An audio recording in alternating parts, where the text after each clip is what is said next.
tariqat is based on sohbat. Tariqat. The way of the Prophet ﷺ,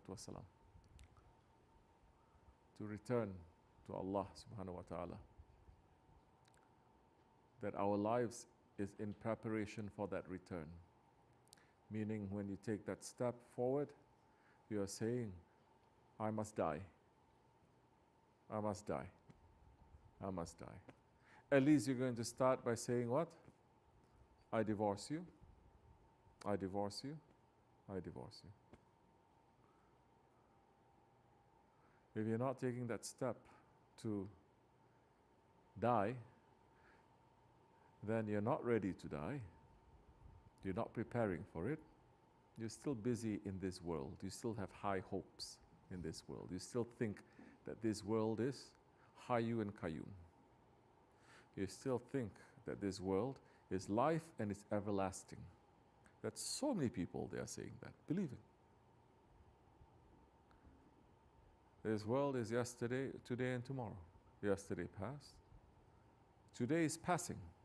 We know it will pass because yesterday passed. Tomorrow, it is not a guarantee. Tomorrow is still an idea. It's just a concept. But to know that you are passing.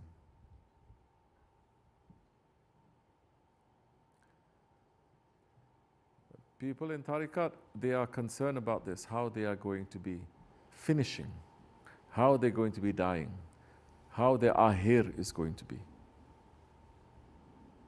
And that step, that bayat, is to prepare ourselves for that ahir, to prepare ourselves for that death, to prepare ourselves to meet with Allah subhanahu wa ta'ala, to prepare ourselves to be on Judgment Day.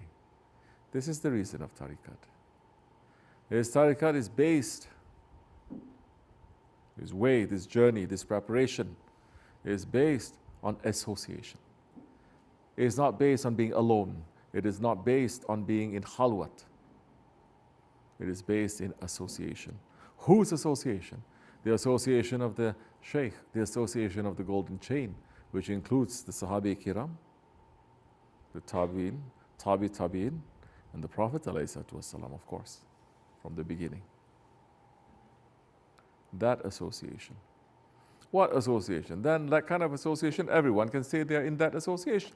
Everyone saying that they follow Sunnat. Sunni saying they're following Sunnat. Wahhabi saying they're following Sunnat. Mu'tazili saying they're following Sunnat. Shia, everyone is following Sunnat, mashallah. But the haqq is distinct from the batil. And especially in the Ahir Zaman, Prophet ﷺ is not saying Islam is going to be divided into 73 different sects and every one of them is saved, or majority of them is saved. He is saying only one is correct. The rest, as Shaykh Effendi puts it very nicely in his English, is bounding for hellfire. Bounding for hellfire. Running towards that big punishment.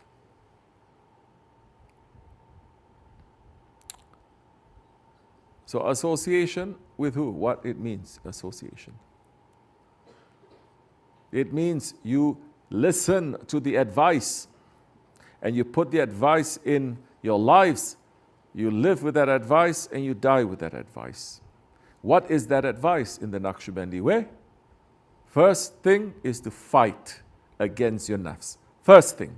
So that association must teach you how to fight against your nafs. Must make you to understand first what is your nafs. People are drunk. They don't know what is their nafs. They're so mixed with their nafs, they say, that's not my nafs, that's my personality. That's not my nafs, that's me, I'm being real. You're still separating yourself from your Prophet. Because you, that real, is different from the Prophet ﷺ.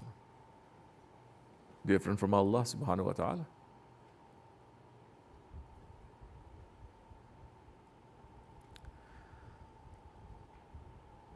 So when you know yourself, your nafs first, preparing yourself for that death by fighting against your ego, then that time they may use you to be good for something. Then you go back. And to be good for something, not for yourself only, In fact, you put yourself last to be good for the association, for the Jamaat, for the Ummah, just as Sahabe Kiram were. So check yourself with this. Am I today fighting against my nafs? Am I taking the teachings of the Prophet ﷺ as my guiding light today when I woke up to guide my way through this day? Am I fighting against my nafs? Am I identifying what is my ego, how to fight my nafs? Am I serving the way of the Prophet ﷺ? Very basic questions, very simple questions. You don't need high intelligence to answer these questions. Ask that question to yourself. You will know what your station is. You will know what your progress is. You will know what you're busy with. You cannot be saying, oh, I'm in Oxford, I'm in Cambridge, I'm in Princeton, I'm in, where? Columbia University. And you're saying that you are, but you always fail. Then you say, but I'm in Columbia, but I'm in Columbia University. But you're failing, you're not supposed to be. You don't attend the class, you don't do the homework, you don't do this and that, and then what? We are here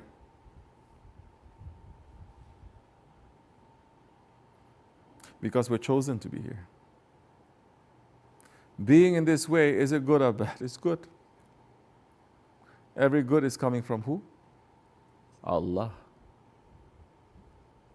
Every good is coming from Allah. That means us being here is not because we research, we talk, we argue, we know, we understand. No, because Allah has chosen us. There is a responsibility to our Allah. Responsibility for what? To know your ego, to fight your ego, to put the sunnah in your life, to serve. And that time we're good for something for haqq. Leave aside Ahir Zaman, leave aside Mahdi alayhi salam. Just to know this is the basic.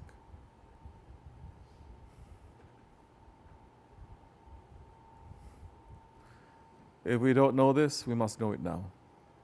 Then ask yourself these simple questions every day. Ask. You must ask. Otherwise, in this life that we're living in right now in this country, we become just one part of a big machine. Whether that machine is capitalism, or that machine is communism, or that machine is socialism, or machine is whatever ism it is, you're just part of that machine. Everybody wants to be that machine. Everybody lives with that machine. Everybody sleeps with that machine. Everybody wakes up with that machine. Everybody is loving that machine, that artificial life. They call it artificial life. Artificial intelligence. Nobody is questioning. Yet every science fiction, when you look at their literature, every science fiction, every book in science fiction, when they talk about the future, it's always complete disaster. It's never what is going to happen in the future. It is a paradise. Yes or no? And always is a battle of what? A man versus the machine. But everybody wants to become a machine. You're hooked up to it. You don't even question it. Spiritual leaders don't question it. Are we saying, no, you must reject it, you shouldn't? I'm not saying that either, bruh. But at least to question, to understand, then you know where the limits are. Because you're not controlling it, you're not controlling your children, no one is doing it, and you're part of that. First thing you wake up is to look at that. Last thing you go to sleep is to look at that. Majority is not to check hadith, it's not to read Quran. Majority is just scrolling for nonsense. Not for nonsense, for dirty things. That's going to pollute. Yeah, pray 5 times. You can be inside the Kaaba. But you're busy with that. Aren't they busy with that at the Kaaba? They are. You cannot even leave that. Everybody, instead of doing it, they're recording themselves doing it. They're not doing it, they're recording. For what? Then later on you enjoy. What do you enjoy? Artificial life. A machine life. You look like machine, you dress like machine. Younger generation, they even move like machine, they dance like machine. Right, Onur? What they call it? He knows, robot dance, he's saying.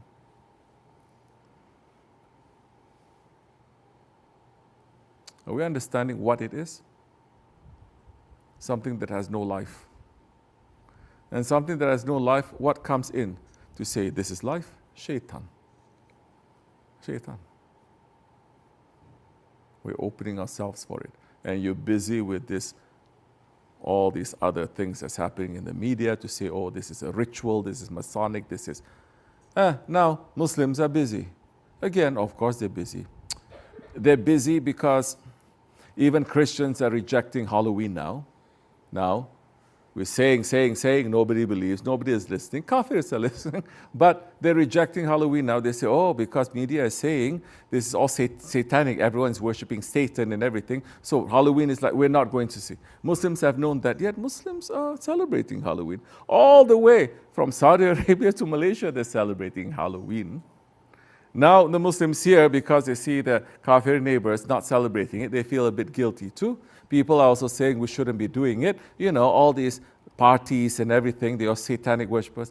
Then what? Oh, okay, instead of that, let's have Halalween, they say. You heard of that? No Halloween, they have Halalween. Where are you going to celebrate? Come to the masjids on that night. We'll have fun. We have candy, we play dress up. Halalween. What a brainless ones. Astaghfirullah alazim wa atubu ilayh. May we save ourselves from that. May we not have envy for the wrong things. May we not have a taste and a desire for the wrong things. May all our tastes and desires be for the good things, inshallah, for all the halal things, inshallah, for all the things that Allah and His Prophet ﷺ wants from us. That our satisfaction, our happiness lies in their satisfaction, inshallah. May our hearts cleave to their hearts, inshallah. May we live and may we pass and may we be raised up together with them. The holy ones, may our Shaykh's feet always be on our necks. Wa min Allahu tawfiq al-Fatiha. Ameen. Assalamu alaikum.